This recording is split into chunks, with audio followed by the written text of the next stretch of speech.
Hi friends, ఈరోజు మనం చింత చిగురు రొయ్యలు వండుకుంటున్నాం. ముందుగా ఉల్లిపాయలు వేసుకోవాలి. తర్వాత మనం క్లీన్ చేసుకున్న రొయ్యలు కూడా వేసుకోవాలి. రొయ్యలు వేపిన తర్వాత కొంచెం సేపు ఉడకబెట్టాలి. ఉడికిన తర్వాత కారం వేయాలి.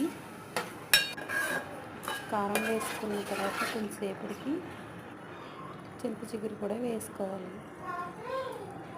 చింత చిగురు మొన్న మనం చెట్టును కోసుకున్నాం కదా, అది ఇంకా చింత చిగురు మొత్తం వాటర్ ఇంకిపోయే వరకు ఉడకబెట్టుకుంటే చాలా టేస్టీ చింత చిగురు రొయ్యలు సూపర్ కర్రీ.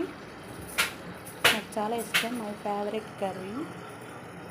వాటర్ ఇంకిపోయి నూనె పైకి తేలే వరకు ఉడకబెట్టుకుంటే చాలా టేస్ట్గా ఉంటుంది.